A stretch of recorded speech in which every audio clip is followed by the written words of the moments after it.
என்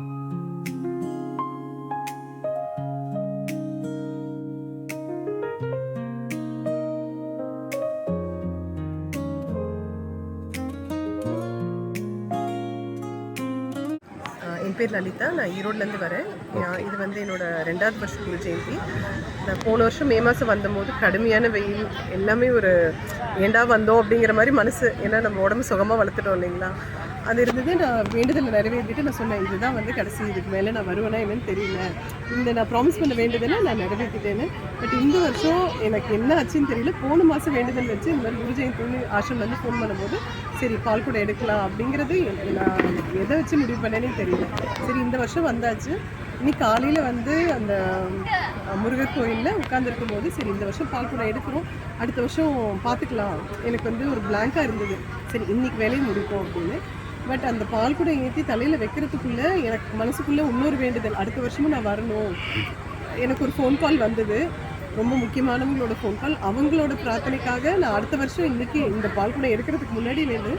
இது உண்மையிலேயே வந்து மகாசக்தியோட அருள் தான். நான் மகாசக்தி விட்டாலும் மகாசக்தி என்னை விட தயாராக இல்லை.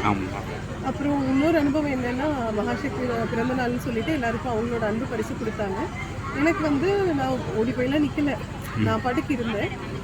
புஷ்பா வந்து ஒருத்தராக வந்து கொடுத்தாங்க. சரி தேடி தரும் போது அது ஆசீர்வாதம் தானே அப்படின்னு நினைச்சேன். அப்புறம் நான் வந்து கொஞ்சம் நேரம் உட்காந்துருந்தபோது இன்னொருத்தர் சொன்னார், உங்களுக்கு கிடச்சிருச்சா அப்படின்னு கேட்டார். புஷ்பம் கிடச்சிது அப்படின்னு. அங்கே ஒரு 3 காயின் குபேர காயின்ஸ் இருக்குது, இங்கே போய் எடுத்துக்கோங்க அப்படின்னாங்க. ஆனால் எடுத்து பார்த்தபோது அதில் 1 ரூபி தம்ஸ்அப்னு இருந்தது. இது வரைக்கும் நான் அந்த மாதிரி ஒரு காயினை பார்த்ததில்லை. பட் எனக்கு மனசுக்குள்ளே வந்து பகவானே வந்து ஓகே இனிமேல் உனக்கு எல்லாமே ஜெயம் அப்படின்னு சொல்கிற மாதிரி எனக்கு மனசுக்குள்ள உணர்ந்தேன். நான் தேடி போகல, என்ன வந்து தேடியவர் வர மாதிரி தான் எனக்கு ஒரு பிளஸிங் மாதிரி நான் நினைக்கிறேன். அடுத்த வருஷம் நான் வரணுங்கிறது என்னோட பிரார்த்தனை. சரிங்க. நம்ம இப்போ சத்ய அவதார் தர்ஷன் போது உங்களுக்குள்ளே ஏற்பட்ட அதிர்வலைகள் பற்றி சொல்லுங்களேன்.